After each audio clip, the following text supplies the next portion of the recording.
Ndagusuje Kari Nwaikaze wowe ukurikiye Moze Max Empire. Tukifurije kugira ibihe byiza aho uri hose mu bice bitandukanye by'u Rwanda ndetse no hanze yarwo. Tukifurije gwa ukaronka aho uri hose mu kazi no mu bindi urimo bigiye bitandukanye, kandi nawe bitameze neza turakwifuriza cyangwa se turifuza ko Nyagasani yakugenzereza neza bikabasha kugenda neza, kuko uyu munsi bari fresh, ejo bikanga, cyangwa se uyu munsi bikanga ejo bikagenda neza cyane. Imbere ya kamera za Moze Max tuhafiteho CEO Moses cyangwa se Mosby, Moze Max n'ibindi waba wamwita. Yego, tweka tumuhikaze, turakwakiriye. Ya murakoze cyane. Umwanya nk'uyu nari maze igihe. Yego, maze igihe nari mu gihugu. Yego, wari umaze igihe uri mu maboko atari ayawe. Narindi mu maboko atari ayanjye. Yego. Dushobora kwibaza ngo first of all, umeze ute mu busanzwe, mu buzima bimeze bite? Nyine tu bimeze sawa. Urumva nari maze iminsi nari mu maboko atari ayanjye. Maze 2 weeks. Yego. 2 weeks urumva nyine ni uragasheni. Ndi sheni. Yego. Ni igihe uba warize byinshi, warabonye byinshi. Usibye nyine ko ururema wa byose aba ari we muri karakanya niwe uri kwambaza. Kugira ngo agukure muri ibyo byago. Ngo ni mu nkutenye. Ngo ni mu nkutenye. Yego. Hanyuma umuntu ashobora kwibaza ngo ese noneho wari warwanye, wakomye umuntu, wari yicyana, byagenze bite? Ikintu cyakujyanye isheni ni iki? Bro, it's a long story ariko ndakora summary. Yego. Hari itsinda twabagamo. Hari itsinda bita ikibina. Kumwe umuntu atanga amafaranga ugahereza umuntu ejo gutyo. Yego, nawe bakazaguha wenda like that. No, after komite y'iryo tsinda iza kunsaba kuba naba nyibereye nk'umwunganizi mu gihe uwabafatiraga amafaranga yabafite akazi kenshi ndi mu kazi, nkayafata nkaza kuyabaha bakayatanga mu gitondo. Yego. Uko niko nabigenje. Ayanshe mu biganza byose narayabahaye. Ko n'ibihamya by'uko narayabahaye nari mbifite. Ariko noneho umujene igihe kiragera nyine nza kurwara. Urumva iyo urwaye umera nkaho utakimufasha. Yego. Harakugendera kusanya miliyoni 1,160. Ubwo n'abantu 14 bari basigaye ngo itsinda rirangire. Yego. Noneho urumva hari n'ubwizigame bawagaze 1,200,000. Urumva nyine wahita abonye byanze aritibikira. Yitibikira rero namaze amezi 5 bro. Amezi 5 nitaba ribu. Ewa niri kumbaza byagenze gutye nkabasobanurira. Mjene noneho tuza kumushaka, araboneka aho bita mu birembo bya Kinyinya. Arumva mjene baramufata bamufunze, njya gushaka ribu yaho nsanga uzi kujya kuri ribu yaho ni nko kuva muri Kinyinya mu birembo bya Kinyinya, ni nko kuva hano turi ukagigahanga n'amaguru. Niho ribiri. Niho ribu yahiri. Rero njyayo ngomenikana ribu yaho ni yacu Kicukiro. Umujene baramutransfera baramuzana after noneho umujene nawe urumva nk'umuntu utumye umufasha gisheni ntago yaguhereza. Urumva nyene nawe yagiye kuri ribu buri yabamugijejeyo ankubitaho igikesi. Yego, aho gati buri ariko birabiceri mwarabisangiye. Burashaka ko yavuze ko yabaye. Ko mwari mwarabisangiye koko. Habe n'igiceri cya 5 narariye. Ubwo se naba narayariye mu minsi 10 ukabumbona hano. Nanone ntago byakunda. Yego. Nuko babigenze gutyo nawe wisanze mu maboko atari yawe. Nahise nisanga mu maboko atari yawe. Ubwo hari igihe abantu ushobora kuba twibazaga se wakomye umuntu wari yicyana akoze iki, byagenze bite? Nyine nuko byagenze.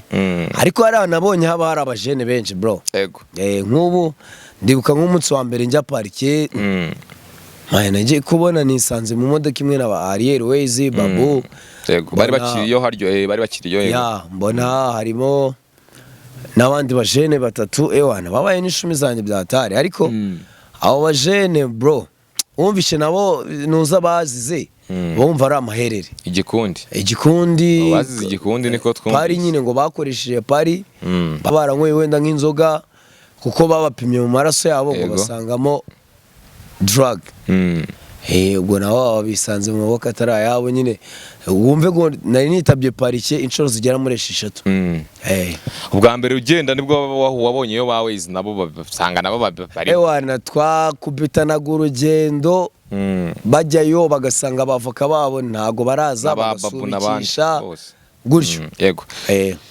Experience ukuye muri ziriya nkutenye utari usanganywe mu buzima ni iyihe? Hariya ntago bisaba experience ahubwo bisaba kwiyakira. Iyo ugeze wenda ahantu utari umenyereye ariko hariya naho ntago nyine babafata nabi ku buryo bigutonda. Aya bro, hari abame twumva ko ishene ubuzima bari nabi cyane. haba ameze nka interna. Urumva nimba mujya koga mu gitondo saa 9 muri mu mazi, saa moya bakaba bagijeho ikigori, saa moya n'igice igikoma kikaba kiraje. Bro, urumva nyine mukirirwa mutera story, abakina bakarita bagakina nuko nibwo buzima bwari. Yego, ariko hariya ngo biba bicyoroshye. Ngiyo byarenze hariya aho ngo biba byafashe indi ntera. Biba bicyoroshye ariko nyine kubera ko abanyabyaha wenda bari benshi mu gihugu, kuryama noneho sasa ni uzi kwa guhindukira kumwe bavuga ngo tana round nuko mugahindukirira rimwe, nuko nyine no kugenda busuru umoja, niba ari guhindukira ni icyarimwe, niba ari guhindukira murebe ibumoso ni ibumoso mwese, kandi mwese nimba ari iburyo mwese mugendera rimwe iburyo, ko uburyamishije rubavu rumwe. Ko haba hari abantu benshi bro, haba hari abantu benshi, kandi uko urumva kakanganye mukunda.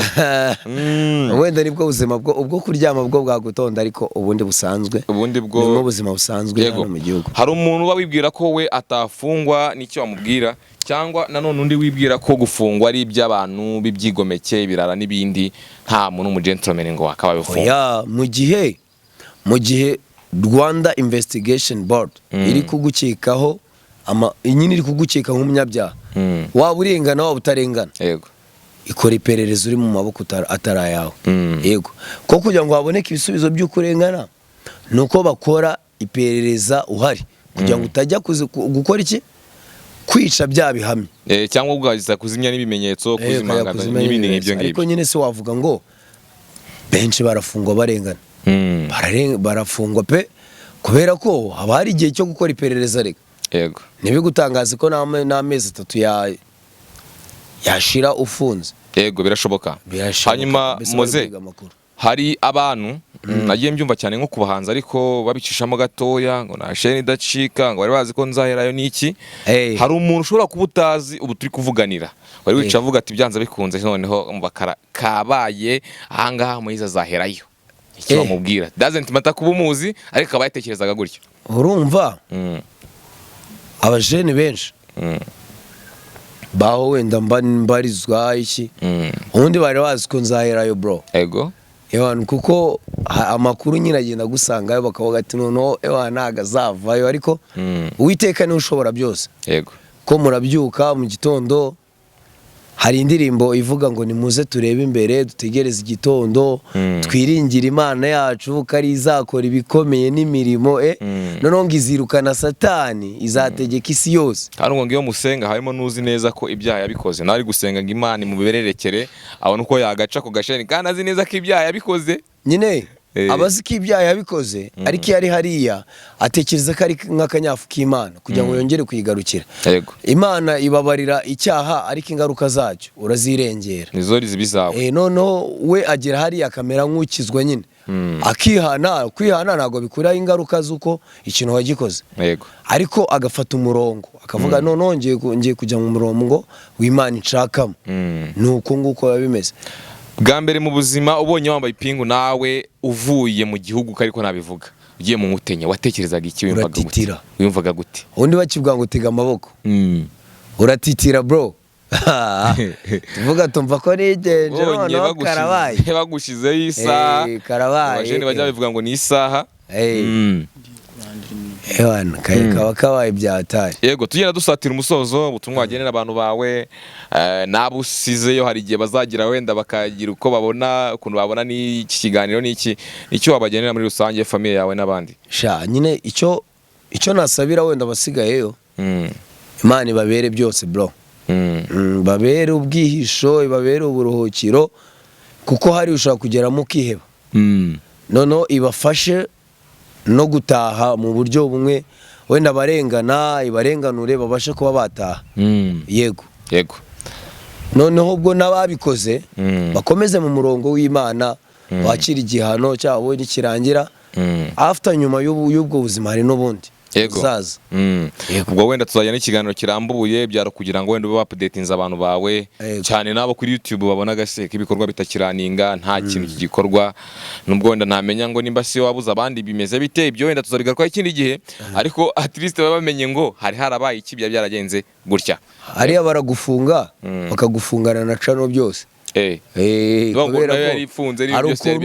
Hari ukuntu inuza zose ziba zifunze, hari amatelefone, hari iki, amafaranga byose biba bifunze, ariko right now bigoranye cyangwa se byizeza ko noneho ikirego cyangwa ikibazo cyakemutse burundu, ko kesi utagifite aho uhuriye nayo cyangwa wabaye umwere mu byo bwuzuye.